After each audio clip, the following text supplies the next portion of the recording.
So let's go ahead and start, Lorenzo, if you're okay. I think we've got everybody in and we're live. I'm Len Jessup, president at Claremont Graduate University. I'm actually here in my office. It's so great to be back on campus here in Claremont. We are recording the session, and this will be made available later within a day or two on CGU Live. That's our YouTube station, and it's easy to find it on YouTube. So let me begin by introducing Lorenzo, and welcome everyone to CGU in Conversation. We were doing these because we had to on Zoom during the pandemic, and it actually went so well, and it created much better access to people that we've continued to do it post-pandemic. And we're thrilled to have Lorenzo with us, a member of our board of trustees here at CGU. So Lorenzo, if you don't mind, I'll try not to make this a long introduction, but there, given the body of work, there are some things that just have to be said. So just give me a minute. Sure. As I said, Lorenzo di Bonaventura, film producer and a trustee here at Claremont Graduate University, best known for some big franchise movies, Transformers and G.I. Joe and so forth. But let me just go through some of this. 1989, Lorenzo, you joined Warner Brothers as vice president of production and had a run of over 130 productions, and then moving into the role of president of worldwide production. And that included some blockbusters, Falling Down, which we've talked about, A Time to Kill, The Matrix is a favorite, The Perfect Storm, Ocean's 11, Harry Potter and the Sorcerer's Stone, Training Day. I mean, an amazing run of movies. Then in 2002, Lorenzo started Di Bonaventura Pictures, based at Paramount Pictures. And then you had another great run there with 30 movies and $7 billion in global box office revenues, and some incredible movies and stars and talent that you've worked with, Keanu Reeves and Constantine, for example, Mark Wahlberg in The Shooter, one of my favorites, both as an actor in the movie, Salt, the Jack Ryan revival, Side Effects, Deepwater Horizon with Mark Wahlberg, another one of my favorites. The Meg, my kids and I love that one. Bumblebee, probably my personal favorite. You and I have talked about that movie quite a bit. Yeah. Pet Cemetery and Snake Eyes and so forth. And you're just wrapping up production on another in the Transformer line, and I'm sure that we're going to talk about that. And then the whole television kind of on the side. You've got a whole production company and crew around all of that, and many incredible projects going. The coolest thing for the bio for me, as I look back at, you got the undergrad degree in history at Harvard. And then for me, the business school dean, I love the MBA from Wharton, from the University of Pennsylvania's Wharton School, probably the best business school in the world. But let's go back even before that. If you go back, way back before that, I know where you grew up, but you might just begin by telling people, where'd you grow up? Where were you raised? Well, I grew up in New England, in Hanover, New Hampshire, where Dartmouth is. Spent 13 years there. I had an unusual upbringing because it is a semi-rural environment, in the heartland of America, if you would. But my father was a avant-garde symphony conductor.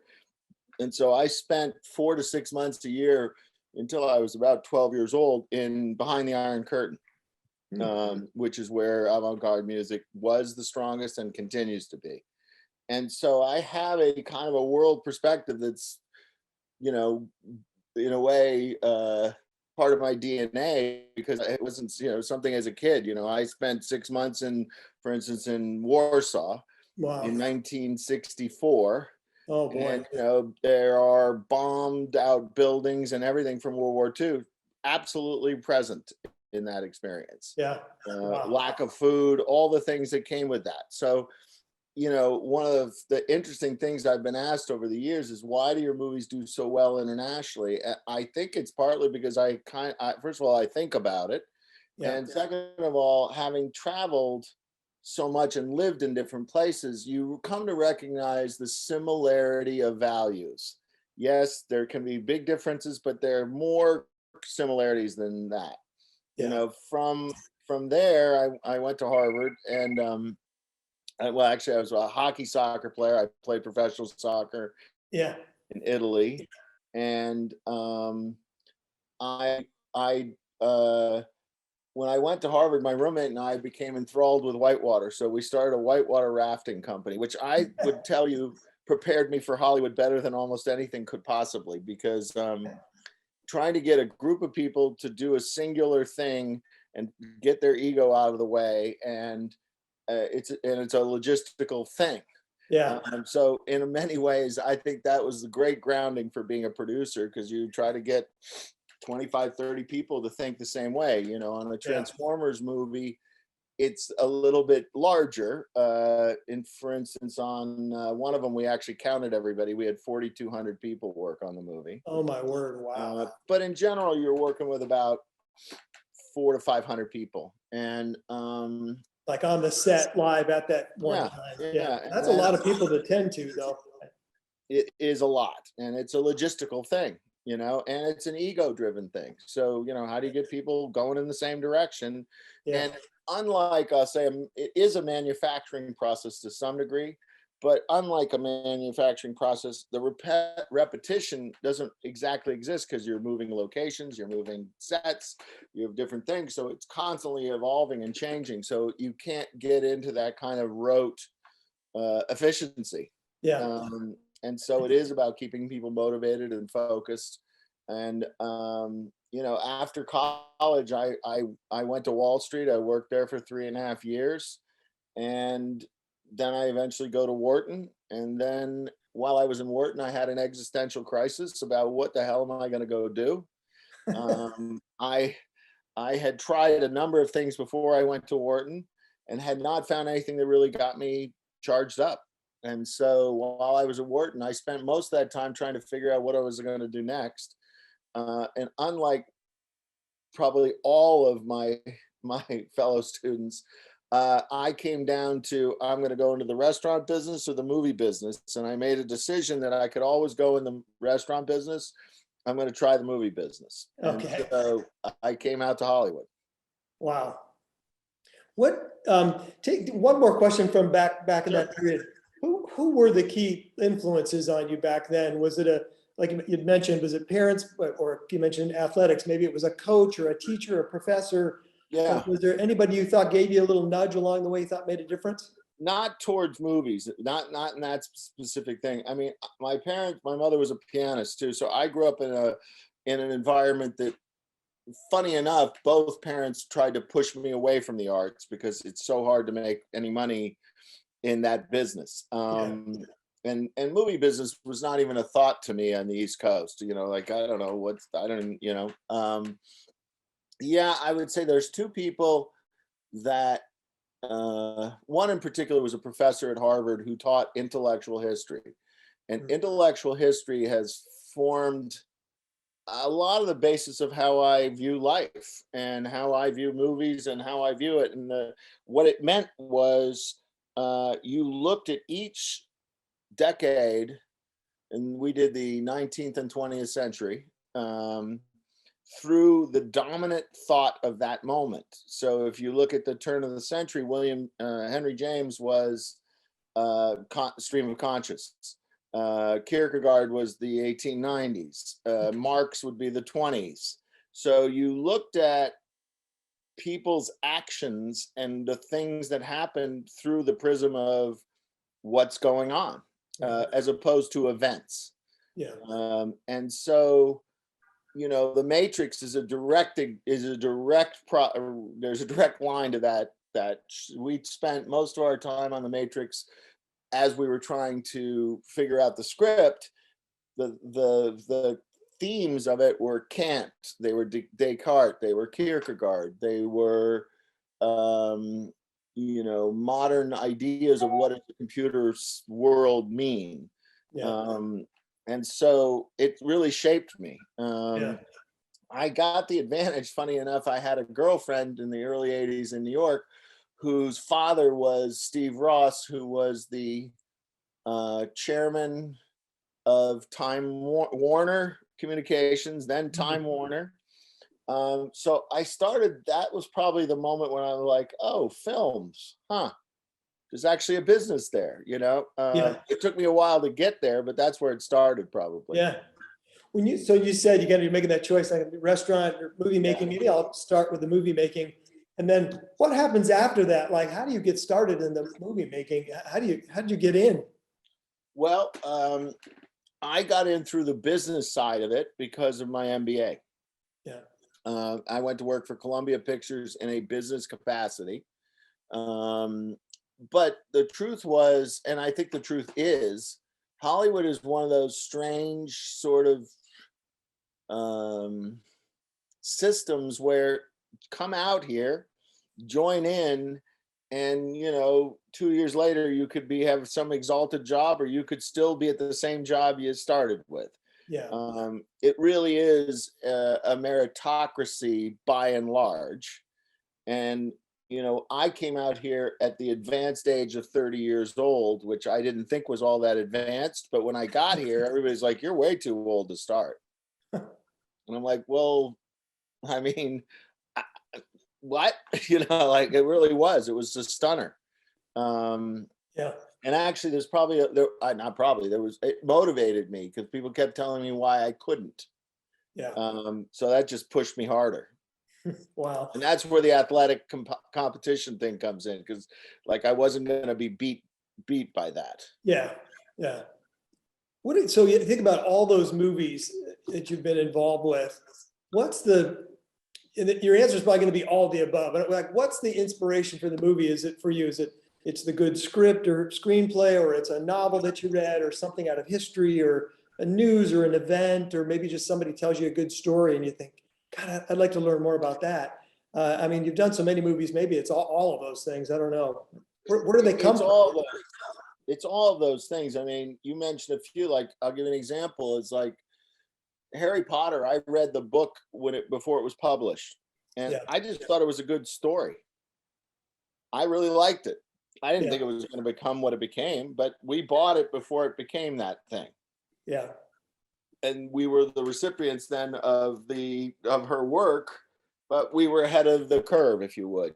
I read the New York Times article on the Deepwater Horizon, and it was an incredible article it was literally a minute by minute recounting of exactly what was going on. And I was fascinated by that. Every once in a while, it's my idea. I wanted to do a movie about foster children because I'd never seen one. And the premise of the movie for me is family thicker than blood, which the premise being, okay, if you put together as foster children, how tight is that bond? You're not by blood. That became the movie Four Brothers, which was also Mark Wahlberg. Yeah. So it comes a lot of different ways. I read the Stephen King short story 1408, and it was so terrifying, unsettlingly so. It was not like graphic, or it just was. It's terrifying. It's 30 pages long, and you kind of read it and you go, "There's no way you can make a movie out of it." But I couldn't get it out of my head.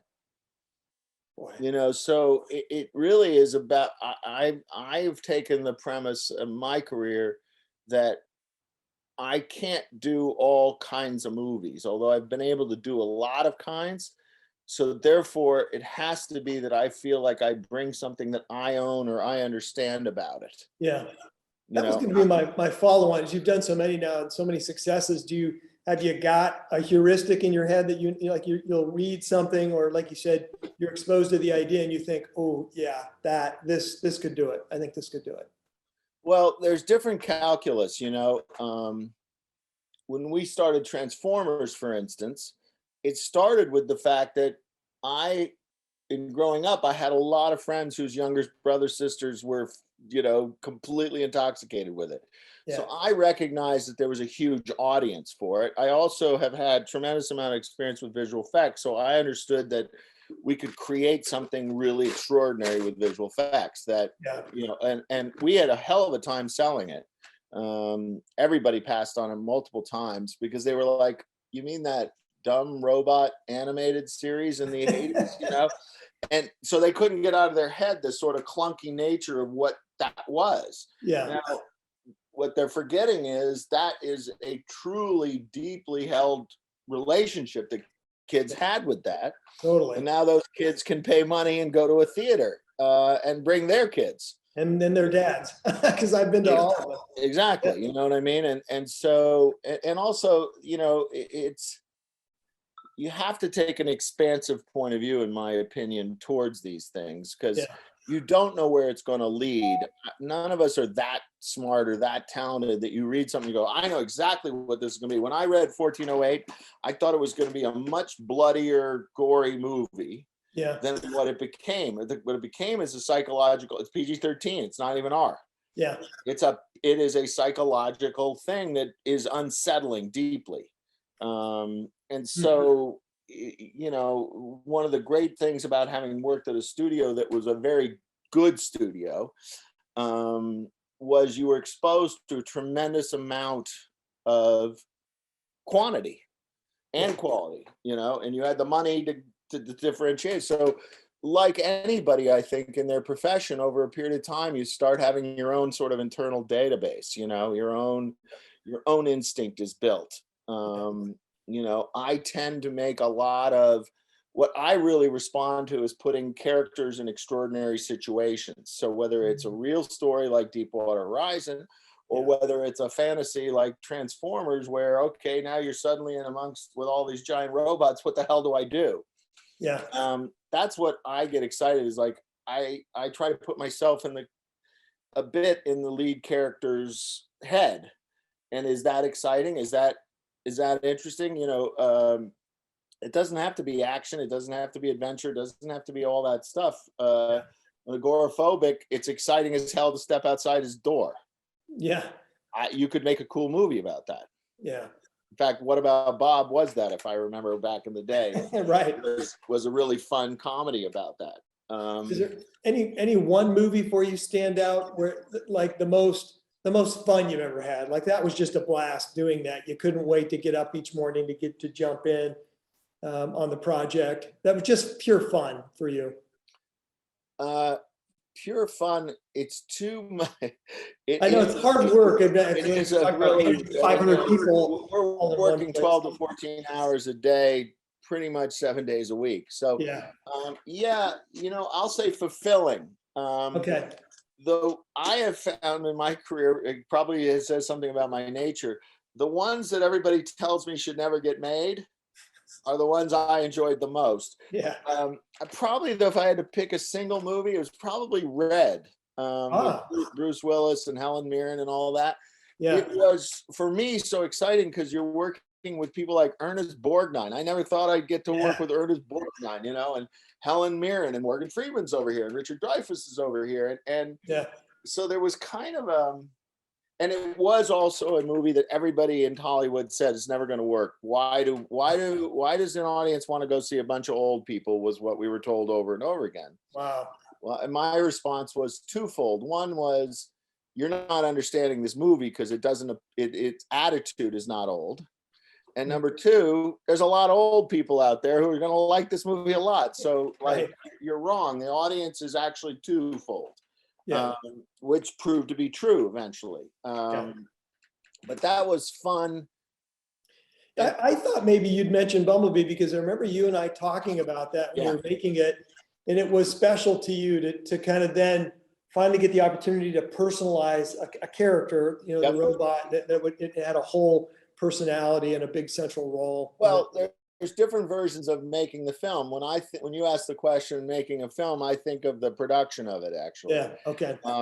The challenges of it exist before you start. Like with Bumblebee, it was like, all right, how do we reconfigure a wildly successful series to become intimate?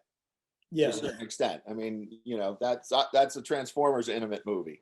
Yeah. And so the challenge of that and the satisfaction of it working were tremendous. The actual functioning of it, you know, first of all, Bumblebee isn't there, so you don't get to interact with the old Bumblebee. Right. So, you know, it's a different experience. Yeah. I had a funny anecdote, I think, but when in the first time that character appeared and then did the transformation into the modern Camaro, I don't know if you guys did a deal. It was either budget or Hertz, but they then carried a bunch of yellow Camaros that you could rent.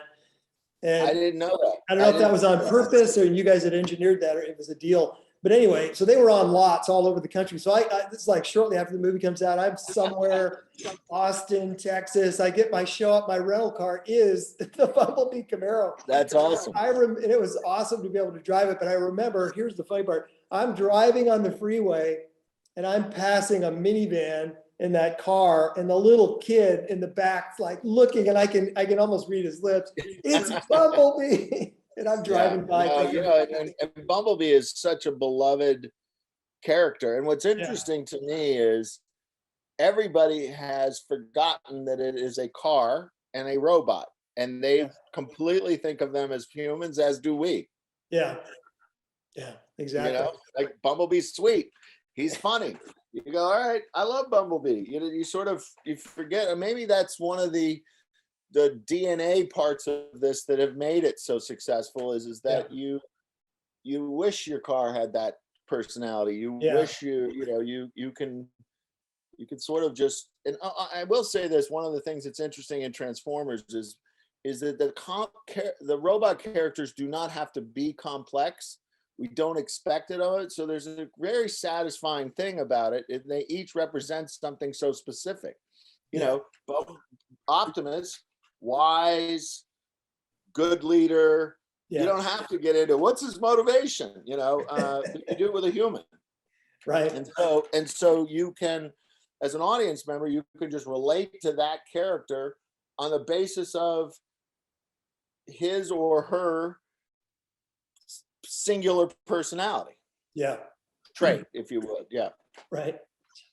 Is there a movie maybe early in the career where you look at that one and you think that one had the biggest impact on my career? That really changed everything once I did that. There were two movies as an executive that vaulted me. One was Falling Down, and the other was Under Siege. And those two movies, one being so out of the norm and yet working, you get a disproportionate amount of credit, because in a movie like Falling Down, it's true today as it was then. Nothing has changed. Everybody's afraid to make it because it doesn't fit in the formula in any way or form. And it's saying something, and it's not the most pleasant lead character. So when you pull off a success like that, you get a disproportionate amount of credit. With Under Siege, taking what I would say is a very mid-level star at that time into a big star is what happened there. And so the surprise that you could translate that guy into a bigger thing, again, accrued to me as the executive in charge of it. Because again, I was pushing for a movie in that case. The formula for a Seagal movie up to then was X dollars. And I went to my bosses and said, I believe if we gave him a co-star and spent Y dollars, we can take him to the next level. I saw the Battleship as a co-star. Because people are, it's big, sure, but also people are fascinated by that, and it gives the movie a sense of scale. So it worked. I remember my boss at the time, after we showed it, the first preview we had of it, the audience went bananas. And the nicest thing he ever said to me, probably ever, the entire time I worked for him, he's like, well, I guess we have to renew your contract, don't we? That's direct. The direct effect there. You got to see. That was a direct, right? Right then I felt wow, okay, there we go. That's funny. Yeah. What about, so now kind of coming back into today again, or more modern times, you and I have talked about the effect pandemic has had on, obviously had an effect on movie going because we couldn't go, so we had to stay at home and such things. But what about in terms of the industry and the movie making? What was the effect on what you guys had to do? I know you were still busy and doing things, but what effect did lockdown have? There were several effects. One was the amount of production declined dramatically. And the ones that did go, which we just finished the next Transformers movie, and we started it really, I'll say, in January, when COVID is still, it's still a problem today. We still we have these protocols. It adds a substantial amount of money. it adds a substantial amount of logistical issues. So for instance, on a movie, the way we have, thankfully we got through Transformers without a major problem, which I still can't quite believe we did, because we shot for 6 weeks in Peru, which has the highest death rate of any country on COVID. Yeah. So,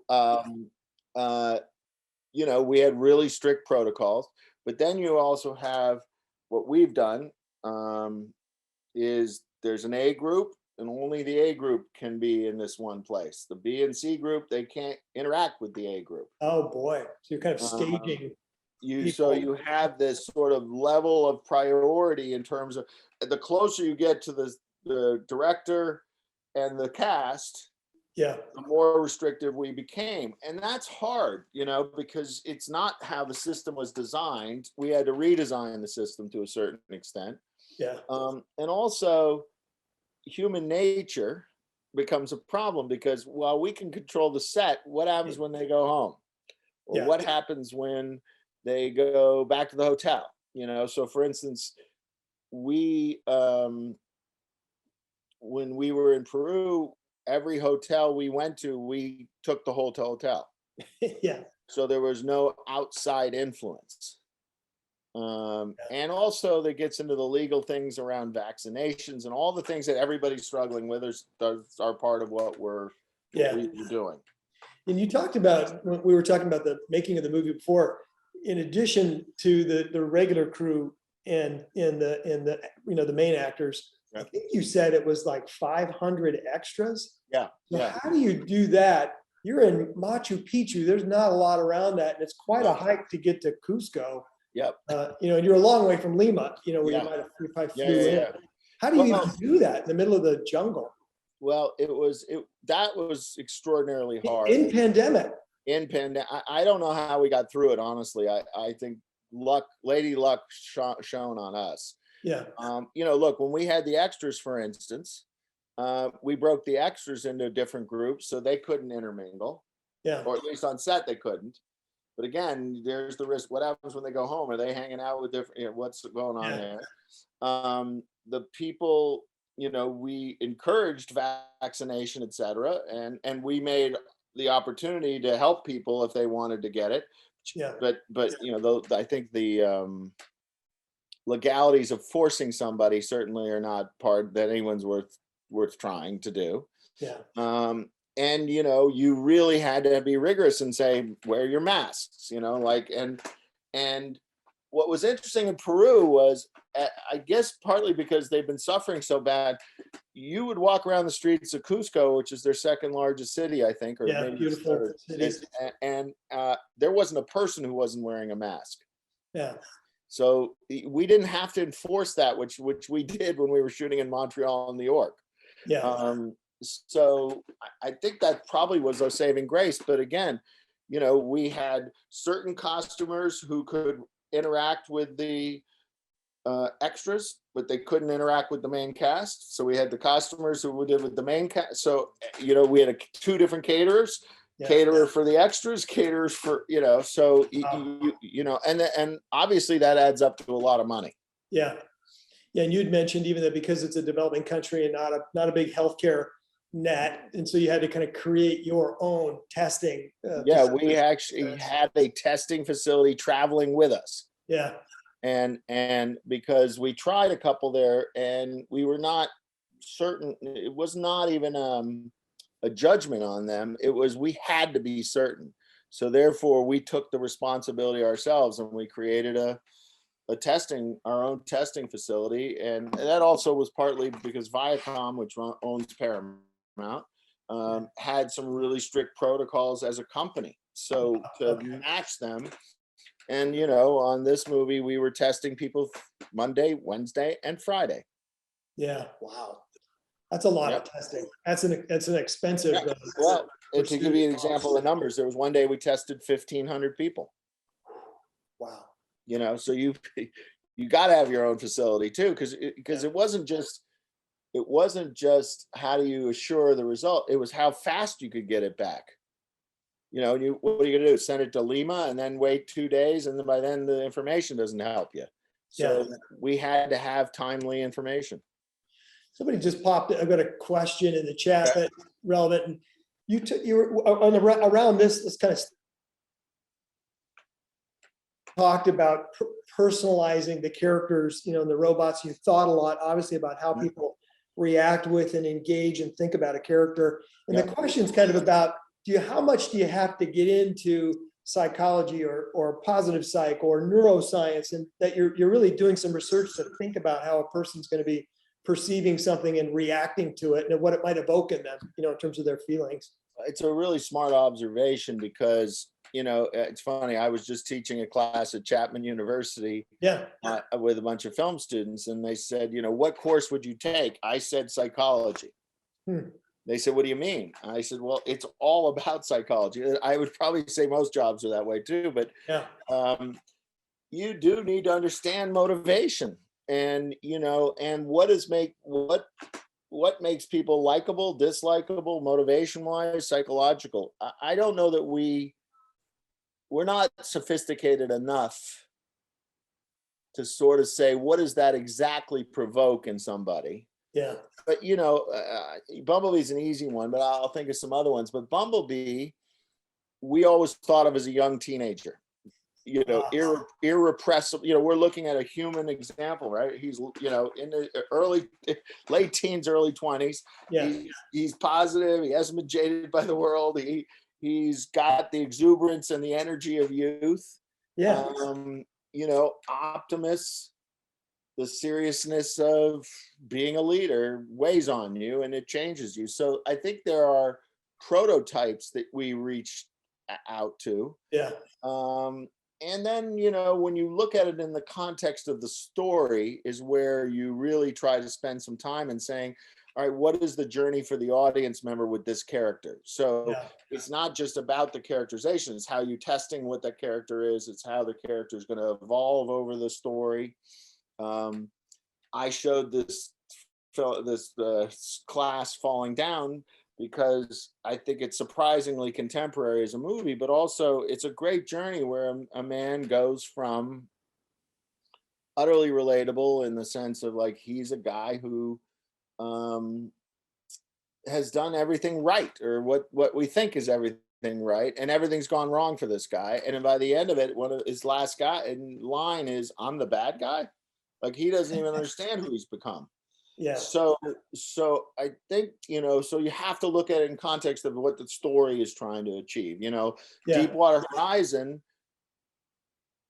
I'll say for myself, the more I read about it, the more I realized how utterly responsible BP was, and how negligent they are as a company, as a philosophy in their company.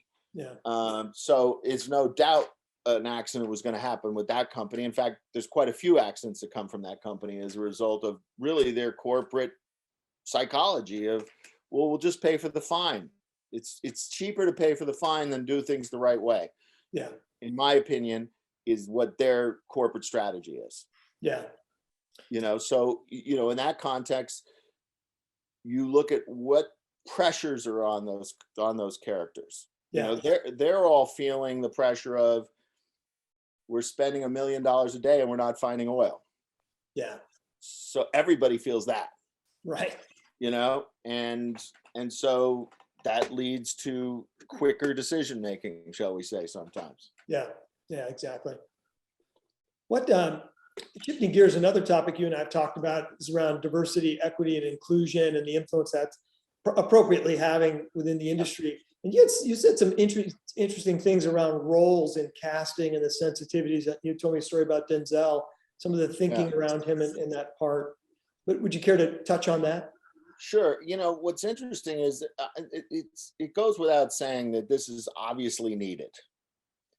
It's also swinging so far that there's some potentially really negative impacts that are starting to happen. You know, I've always been, I believe anyhow, colorblind in my casting. So when we went about making Training Day, I wanted to go to Denzel to play the character. And the headquarters for Time Warner were and are in New York. And New York went crazy. And they were like, you can't make a black man a bad cop. like the Black community is going to boycott this film, and we're going to have problems at Time Warner. They're going to they're going to do all of our products this way. And I said, look, I didn't grow up in the inner city. I'm not an expert on it, but I know enough to know that the inner city is angrier at Black cops than they are white cops, because they look at them as traitors. Mm. Yeah. So your reaction is completely wrong. Now, there may be other issues, but that's not the issue, which proved to be true. So, there was a lot of pressure to not go with a Black man in that role. In fact, it was written for a white cop. Yeah. So, and I'm like, I just want the best actor for it, and I think there's no question that there hasn't been enough opportunity racially, gender, sex, every issue that's coming on. There's no question.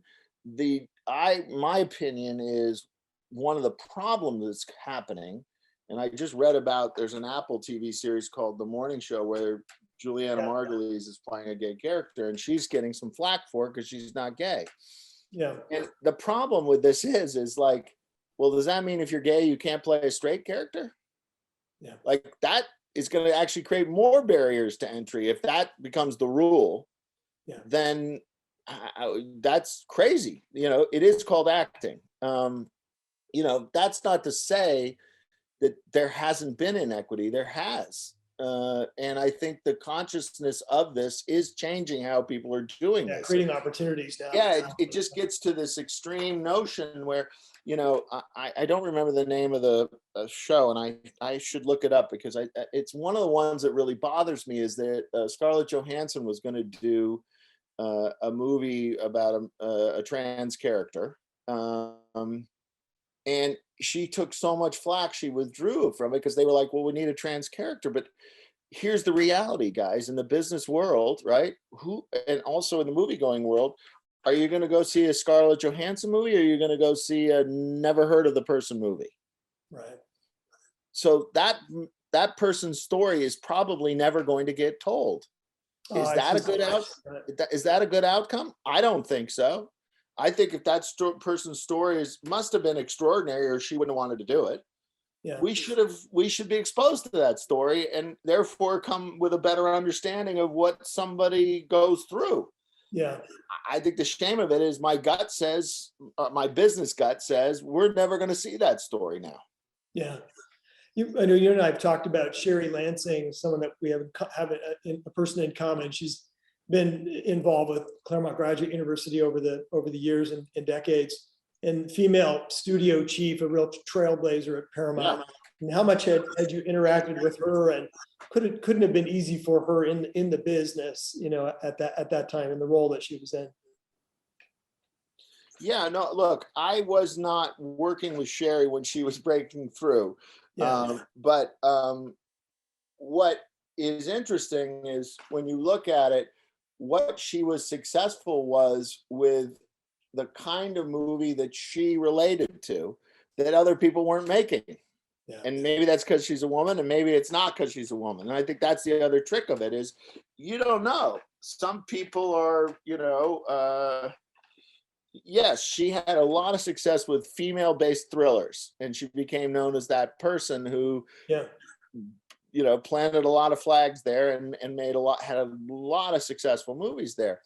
And the part you never know is that because of her gender, or is that because of what she likes? Yeah. She did have to fight an entrenched system. Yeah, no doubt. And she carved it out in her own way, which is, it's probably always harder to do that. You and I have done some sort of, forecasting in the future. And I know, you've got some feelings around with a lot of the younger generations now, sort of the short attention span, short formats, digital, it's on demand, it's on my phone, it's TikTok, and the effect that might have on movie going behavior in the future. What's your sense of that? Well, what you already see evidence of all of our shorter time spans. You look at movies that you revere from 20, 30, 40 years ago, they're all much longer. Yeah. Especially if they're character based. You know, what's interesting, you know, I don't know where we're going. I still think the power of the good story and the relevant story is what is going to hold an audience.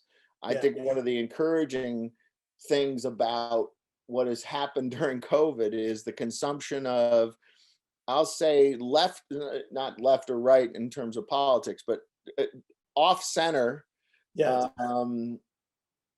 ideas. You know, a chess champion Yeah. that worked. Right. Yeah. You know, like I think none of us would have bet that. Yeah. So I think there's an appetite for different, which is really encouraging. I think where the movie business in particular is failing is we're not delivering different. Yeah.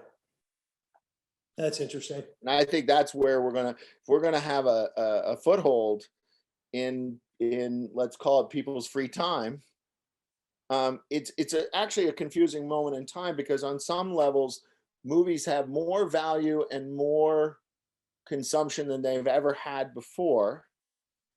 In part because of the availability now, whether it's streaming, all the different ways you can get a movie. Yeah. And yet, their cultural significance has declined. You know, I find I'm not anti or pro streaming, but I think one of the interesting things about streaming, and I do it myself, I love, you know, watching 5, 10 episodes, just cramming through it. Like there's something, just it solves a different itch, if you Yeah. will, right? The problem is that is a consumption behavior. So like, do you remember that thing the same way 2, 3, 4 years from now?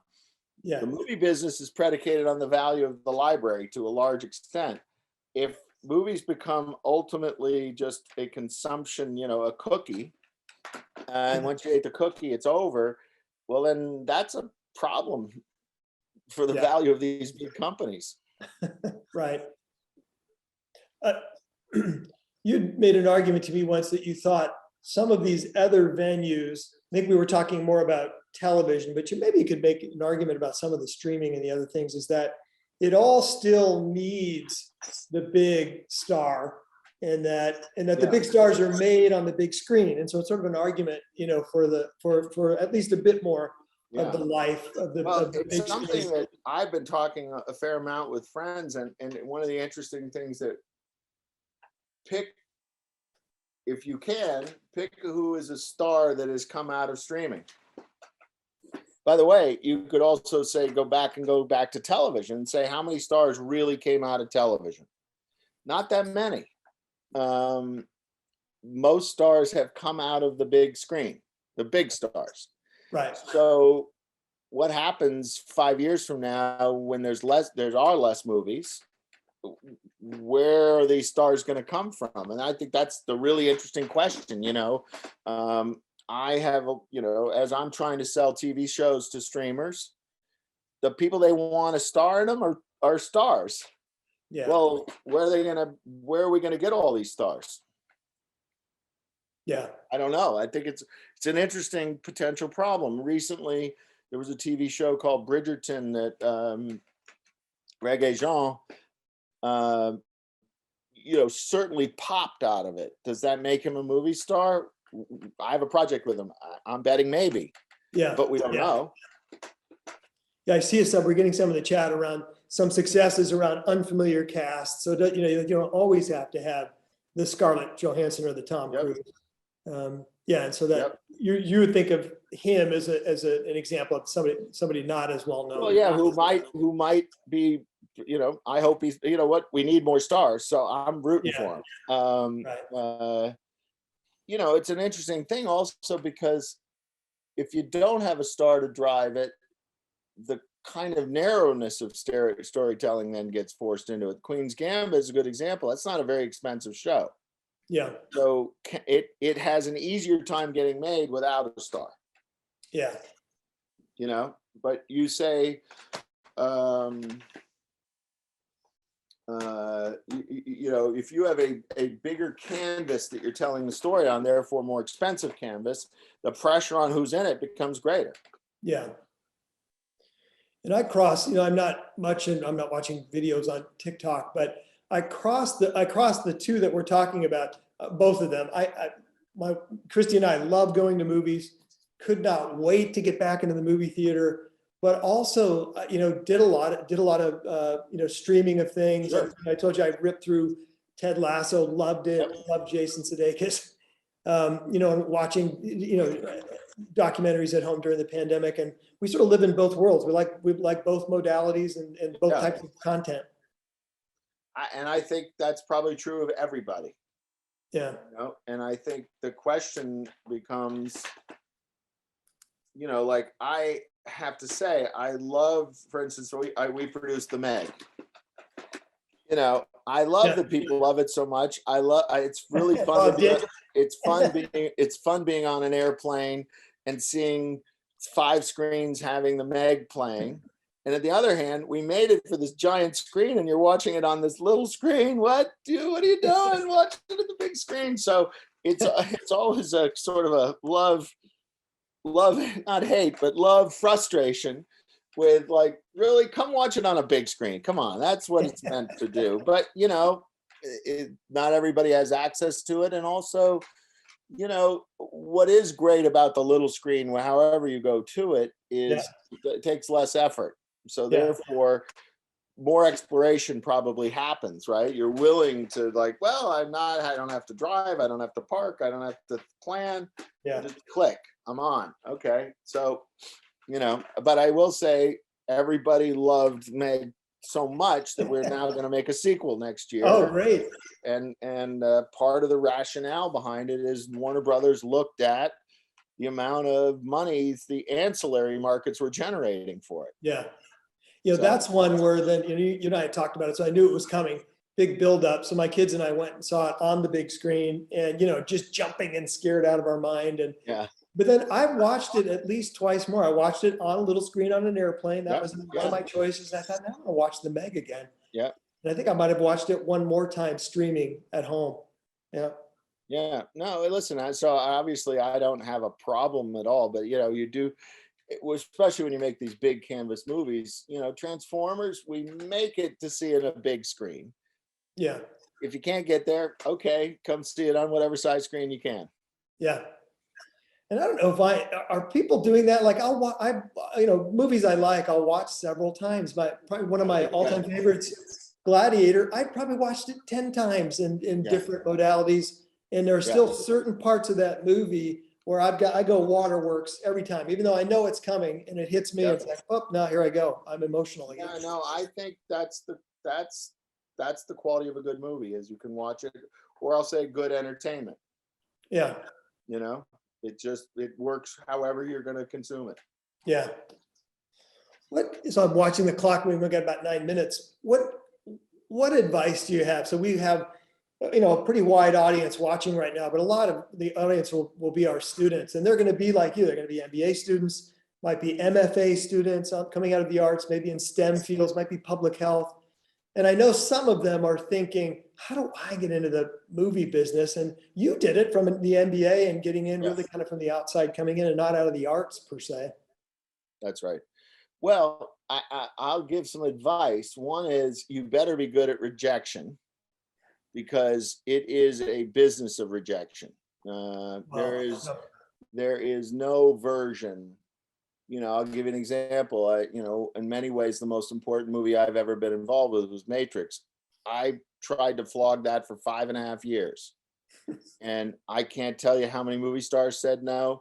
I can't tell you how many times my bosses said no. How many co-financiers we went to that said no. And so you really have to ask yourself, can I handle that all the time? Wow. Because that's amazing. Your ego is there. I don't care, is it a little bit of your ego or a lot of your ego? Doesn't matter. Being told no over the job I always amazed at is the actors. Actors get rejection so much. Yeah. And it's them, you know what I mean? Like with me, it's an idea. It's my idea, or it's an idea that somebody else created, and it's at least a step removed from me. This is like I'm standing up and I'm doing something, and they're going, no, it's not good enough. So I think that's the first thing is you got to really ask yourself, can I take rejection over and over again? Because, you know, 30 years into this business, I get rejected all day long, every day, no matter how much success I have. What have you done for me lately? Yeah. And judgment, you know. So I would say that. I would say if you're really committed to the movie business, you got to move to LA and you just got to jump in because Okay. there are so many people, by far the largest majority of people, and I'm going to say 80-90%, that's exactly what they did. Yeah. You know, and you got to be willing to live on peanuts for a while. So that part of it is. I think in terms of preparing yourself, I think psychology is important. I think being honest to how good a storyteller you are, or your willingness to commit to the craft. It's, you know, Malcolm Gladwell, I think, is a genius in many ways, and I think the 10,000 hours is absolutely true. Now you could start accumulating that 10,000 hours on your own. A lot of screenplays are published, or you can find a way to get it. You know, there you can find them. Yeah. And start reading them and sort of test yourself. Do I recognize what's good or what it's not? And my suggestion to those people is I would read more bad scripts than good, because the funny thing about good scripts is you don't learn a lot because they're so good. Yeah. Right. You know, you're like, wow, that was a great story. Now what? Yeah.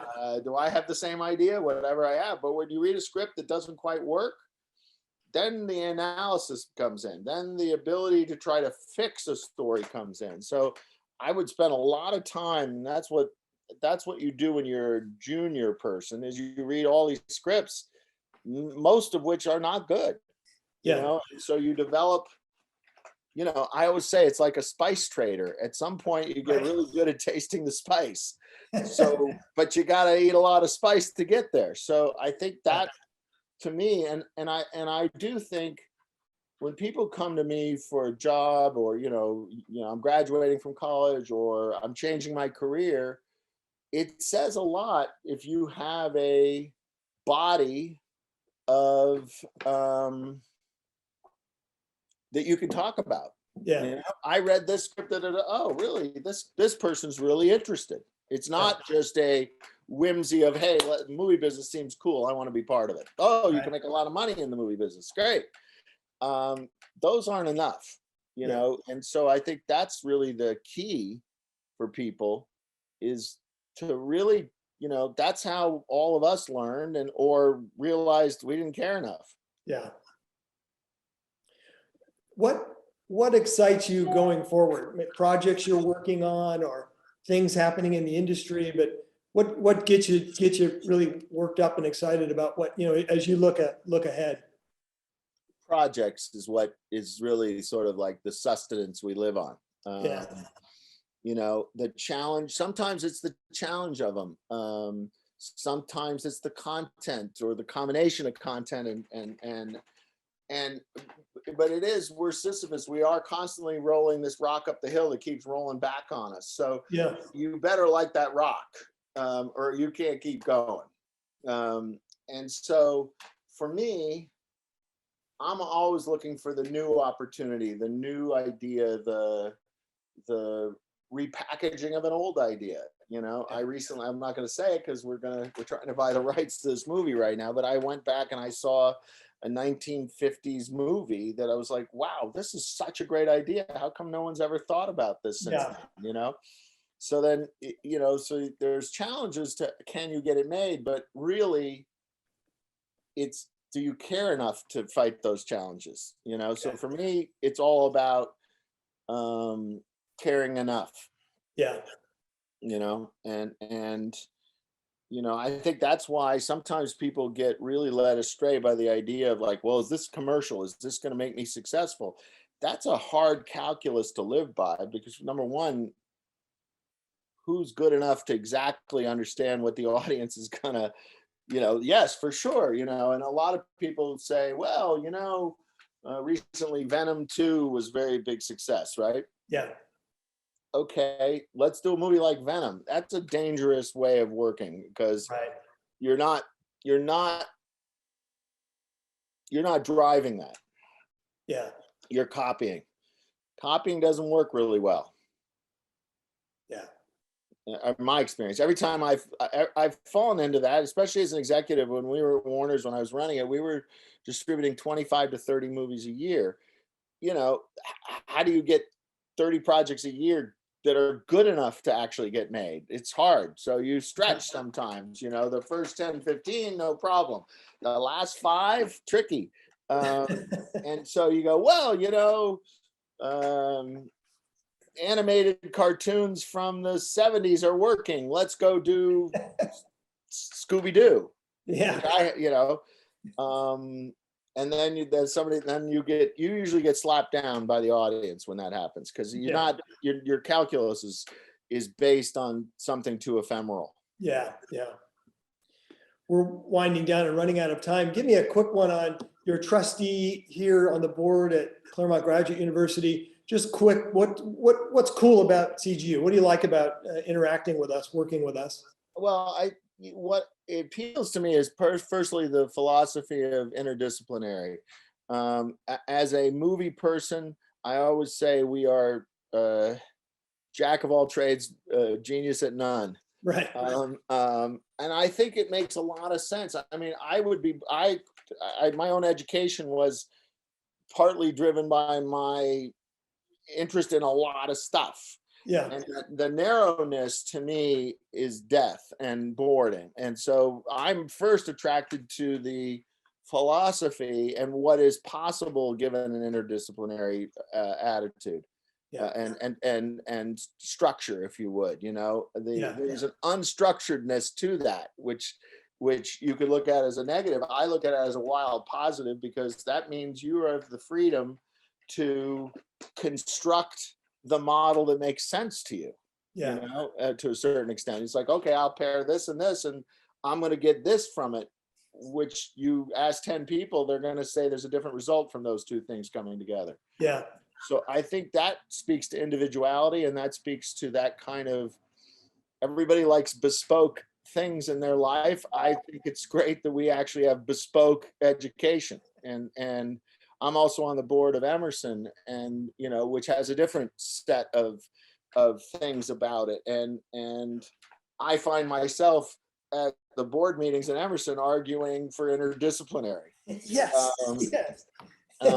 So it's infiltrated, it's infected me. I'm a convert, and I also think the diversity of the subject matter is fascinating, and having been part of some of the tougher economic times that it went through, and not that we're through it, but we're certainly looking a hell of a lot better thanks to your leadership, Len, for sure. A lot of conversations started getting around, what are we getting rid of? Yeah. Like, how do we make, and I think for me, education is about possibility, not about reduction. And so when you're talking about reducing what is being offered, I find that a great loss. And so what keeps me excited is that there's really a horizon of anything is possible.